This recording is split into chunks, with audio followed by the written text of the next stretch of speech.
नमस्कार दोस्तों, आज हम आपसे एक विद्यार्थी से मिलवाते हैं। इनका नाम अंकुश तिवारी है और इनसे कुछ हम प्रश्न पूछेंगे, देखते हैं ये कितना बता पाते हैं। तो आपसे सीधा सीधा इंटरव्यू है इनसे। तो अंकुश तिवारी जी, कैसे हैं आप? बढ़िया है सर। बढ़िया हैं। किस क्लास में पढ़ते हैं? 8th क्लास में। आपको कौन सा विषय ज़्यादा पढ़ने में मजा आता है? इतिहास। इतिहास। जी सर। और भूगोल? भूगोल भी अच्छे लगते हैं सर। अच्छा, तो भूगोल में संसाधन वगैरह पढ़े हैं? जी सर। संसाधन क्या होता है? संसाधन जो चीज़ सर अपने प्रकृति में लाते हैं, जो चीज़ अपने प्रयोग में करते हैं उसे संसाधन होता है। जैसे कि बुक हमें लिखने के लिए वो भी एक संसाधन है। और जैसे स्कूल से आते हैं, हम बस से आते हैं या साइकिल से चला कर आते हैं, वो संसाधन ही है। उसे मानव संसाधन कहते हैं। जो चीज़ मानव ने बनाया उसे मानव संसाधन कहते हैं। जैसे कि संसाधन कई प्रकार के होते हैं। संसाधन जैसे कि हो गए निर्मित संसाधन, मानव संसाधन, प्राकृतिक संसाधन। प्राकृतिक संसाधन में जैसे कि पहाड़ हो गए, नदियाँ हो गए, जल हो गए और हिमालय हो गए और वनस्पतियाँ हो गए, जीव जंतु हो गए। ये सब क्या है? मानव प्राकृतिक संसाधन है। और मानव संसाधन वो होते हैं जो चीज़ मानव ने बनाया है। जैसे कि हवाई जहाज़ को आप जानते होंगे। राइट बंधुओं ठीक है। जो जो टू ब्रदर्स थे उन्होंने बनाया है। जैसे कि अच्छा, भाप के इंजन का आविष्कार किसने किया? भाप के इंजन जेम्स वाट ने बनाया था। अच्छा, कंप्यूटर का आविष्कार किसने किया? चार्ल्स बेबेज ने बनाया चार्ल्स था। बेबेज ने किया। बहुत बढ़िया, बहुत बढ़िया। मतलब कि ये सब जो मानव संसाधन है वो हमारे प्राकृतिक संसाधनों का प्रयोग करके कुछ नई नई टेक्नोलॉजी बनाते हैं, जिससे हमारा जीवन आसान बन जाता है। जी सर। तो इन सब में ज़्यादा महत्वपूर्ण हम मानव संसाधनों को कह सकते हैं ना? जी सर। तो मानव संसाधन को बढ़ाने के लिए कौन कौन से उपाय हो सकते हैं? मानव संसाधन बढ़ाने के लिए जैसे एजुकेशन हो सकता है। एजुकेशन हो सकता है। उसे उसको सही से वैज्ञानिक ढंग से पढ़ाया भी जाए और उसे मतलब स्वास्थ्य में ध्यान रखा जाए। स्वास्थ्य में रखा जाए। ट्रायल किया जाए, उसको क्रियाकलाप द्वारा कराया जाए। ये नहीं कि किताब से वो जो किताब में लिखा है वही उसको पढ़ाएं। उसको गांव से रिलेटेड या शहर से रिलेटेड उसके वस्तु देखें। जैसे कि सन 2005 में एक कानून आया था जो कि सरकार द्वारा किया था कि पाठ्य पुस्तक से अलग उसके जो बाहरी है उसको बाहरी हिस्से से अलग पढ़ाना भी चाहिए। यही सब यानी कि राष्ट्रीय पाठ्यचर्या नीति 2005 लाया गया था, national framework curriculum related to education, जिसमें कहा गया था ना कि हमारा जो पढ़ाई है पुस्तकों से उसको थोड़ा सा समाज से जोड़ करके देखा जाए, ताकि हमारा जो है पूरी तरीके से विकास हो सके, सही तरीके से विकास हो सके। अच्छा, इतिहास आपको पढ़ने में मजा आता है? जी सर। जैसा कि आपको पता है कि अंकुश जी ने बताया कि इनको इतिहास पढ़ने में मजा आता है और ये कक्षा 8 में पढ़ते हैं। तो कक्षा 8 वाले कुछ इतिहास इनसे पूछ लेते हैं, देखते हैं कितना बता पाते हैं। तो प्लासी के युद्ध के बारे में आपने सुना है? जी सर।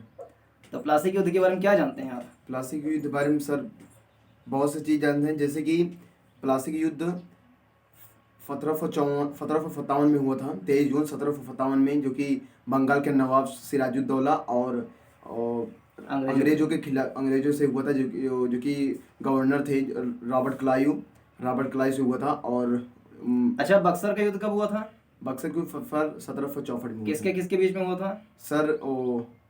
शुजाउद्दौला सर नहीं होता सर, वो मीर कासिम द्वारा, जो कि वो मीर जाफर के जो कि दामाद थे इनके द्वारा और अंग्रेजों के द्वारा हुआ था। हाँ, मतलब शुजाउद्दौला, मीर कासिम और शाह आलम द्वितीय, तीनों लोग थे ना? जो कि और अंग्रेजों की तरफ से कौन था? Hector Munro. तो इसमें कौन जीता था? सर अंग्रेजों ने जीता था। अच्छा, लॉर्ड डलहौजी के बारे में जानते हो? जी सर। कौन थे वो लॉर्ड डलहौजी? सर वो भारत के जनरल गवर्नर थे। गवर्नर जनरल थे। कब से कब तक थे? 1848 से 1856 तक। बहुत बढ़िया। और उन्होंने क्या क्या काम करवाए थे भारत में? एक आध दो काम बताओ। उन्होंने भारत के बहुत से विकास की, जो कि आईएएस के एग्जाम में पूछे गए थे कि लॉर्ड डलहौजी की नीतियों के क्या क्या भारत में असर पड़े, क्या क्या लाभ हुए। जैसे कि सर हमारे ने बताया था कि मतलब लॉर्ड डलहौजी थोड़ा कुशासन आरोप लगाकर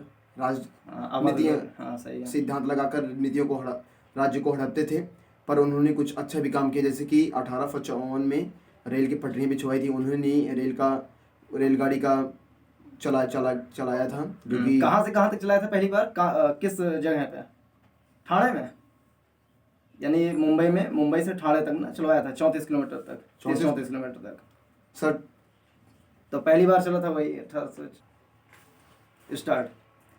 अच्छा अंकुश जी बताइए, रेजिडेंट आपने सुना है? जी सर। रेजिडेंट क्या होता है? रेजिडेंट जो राज्य में जो कि अंग्रेजों द्वारा लाया गया था, जो कि सहायक संधि द्वारा लाया गया था। सहायक संधि जिसे लॉर्ड वेलेस्ली लेकर आए थे, इतिहास में हमारे पार्ट 4 में है।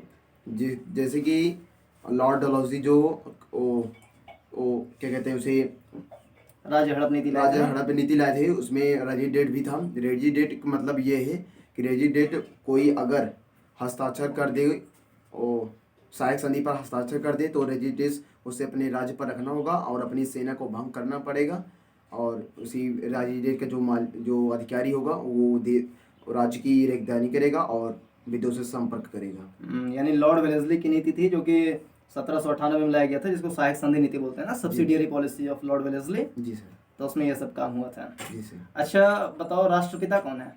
राष्ट्रपिता हमारे महात्मा गांधी जी हैं। राष्ट्रपति कौन है इस समय? इस समय वर्तमान में राष्ट्रपति श्री रामनाथ कोविंद जी हैं। अच्छा, पहले राष्ट्रपति कौन थे? प्रथम राष्ट्रपति सर की वो पहले राष्ट्रपति इसके रामनाथ कोविंद के बाद नहीं, प्रथम राष्ट्रपति, भारत के पहले राष्ट्रपति कौन थे? भारत के प्रथम राष्ट्रपति डॉक्टर राजेंद्र प्रसाद जी थे। पहले प्रधानमंत्री कौन था?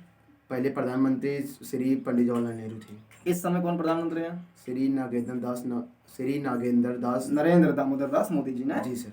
चलो ठीक है। उत्तर प्रदेश का मुख्यमंत्री कौन है? उत्तर प्रदेश के मुख्यमंत्री श्री आदित्यनाथ योगी जी हैं। उत्तराखंड की राजधानी? उत्तराखंड की राजधानी सर देहरादून है। केरल की राजधानी? केरल की राजधानी सर तिरुवनंतपुरम है। मेघालय की? मेघालय के सर शिलांग है। बहुत। मध्य प्रदेश के? मध्य प्रदेश के सर छत्तीसगढ़ है। यानी नहीं, मध्य प्रदेश के सर भोपाल है। भोपाल है। अच्छा, छत्तीसगढ़ की क्या है? छत्तीसगढ़ के सर रायपुर है। रायपुर है जी। और इसके अलावा और क्या पढ़ने में अच्छा लगता है? इसके अलावा सर हमें जैसे कि इंग्लिश से ग्रामर में अच्छा, पढ़ना अच्छा ग्रामर। लगता है। अच्छा, क्या बनना चाहते हो बड़े होकर के? ये थे अंकुश तिवारी। इनसे हुई वार्तालाप आपको शायद अच्छी लगी होगी। इस प्रकार के अन्य सभी वार्तालापों को सुनने के लिए इस चैनल को सब्सक्राइब कीजिए। अच्छा, इस वीडियो को लाइक भी कीजिए। धन्यवाद।